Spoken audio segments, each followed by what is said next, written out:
নমস্কাৰ খুলুমবাই আজি আমাৰ পঞ্চম পৰিষদীয় নিৰ্বাচন চলি আছে ৰাতিপুৱা 7টাৰ পৰা আমাৰ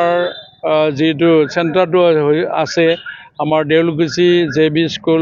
জেবি এলপি স্কুলত হিচাপে মই ৰাতিপুৱা 7টা বজাতে প্ৰথম ভোট দান কৰিলোঁ খুব ভাল লাগিছে যোনদিনৰ পৰা অধিসূচনা জাৰি হৈছে সেই তাৰিখৰ পৰা যিখিনি কেম্পিং চলিলে ইয়াত কোনো দল সংগঠনৰ নেতৃবৃন্দসকলে যেনেকৈ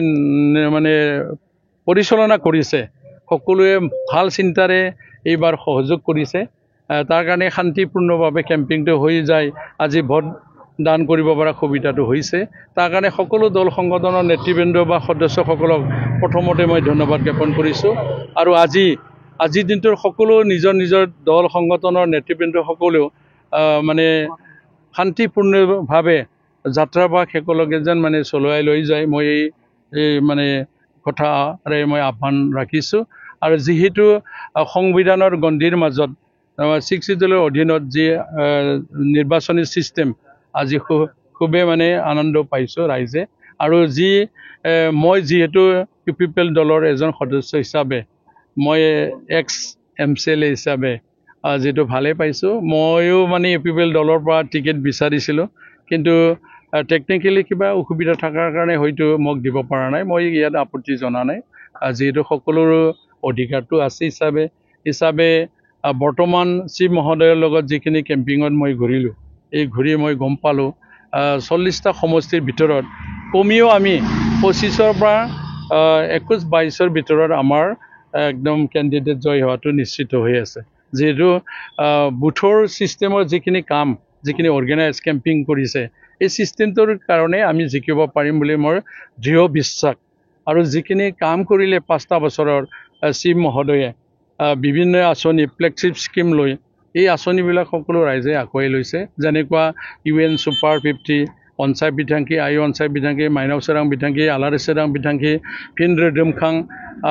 হেনে ধৰণৰ যিবিলাক বৈষম্যতি আঁচনি মাটিৰ ক্ষেত্ৰত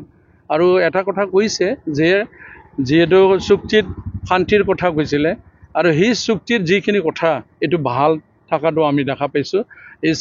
5টা বছৰৰ কোনো অশান্তি ঘটনা হোৱা নাই জাতি জনগোষ্ঠীৰ মাজত সকলোৱে ভাল এটা বাতাবৰণ সৃষ্টি হৈছে আৰু হিচাপে কামো হৈছে মোৰ সমষ্টিতে বহুত কাম হোৱা বুলি আমি ক'ব পাৰোঁ যেহেতু হিচাপে আমাৰ গড়েশ্বৰ সমষ্টিত যিখিনি আমি আশা কৰিছোঁ আমি জয় নিশ্চিত বুলি ক'ব পাৰোঁ যিয়ে নহওক মই এইটোৱে আহ্বান জনাব বিচাৰিছোঁ যিখিনি কামৰ ক্ষেত্ৰত বা নেতৃত্ব দিয়াৰ ক্ষেত্ৰত আমাৰ মাননীয় প্ৰমোদ বড়ো ছাৰ ডাঙৰ কম নহয় তেখেতে এজন সক্ৰিয় এজন ৰাজনীতিবিদ বুলি ক'ব লাগিব আৰু গান্ধীবাদী নেতা বুলি ক'ব লাগিব যিহেতু আজিৰ দিনটো 26টা জনগোষ্ঠী এই বিটিআৰৰ আছে হিচাপে সকলো জাতি জনগোষ্ঠী আগুৱাই লৈ কাম কৰাৰ কাৰণে ভিজন ডকুমেণ্টৰ সৃষ্টি কৰি যে এটা পদক্ষেপ লৈছে সকলো ৰাইজে এইটো আগুৱাই লৈছে আৰু হিচাপে প্ৰশংসাও কৰিছে আৰু যিখিনি সকলো জাতি জনগোষ্ঠীৰ মাজত এটা মিউজিয়াম নিৰ্মাণ কৰাৰ কথা কৈছে আৰু সেই হিচাপে সেই কথাবিলাক মানি লৈছে তাৰ বাহিৰেও প্ৰতিজন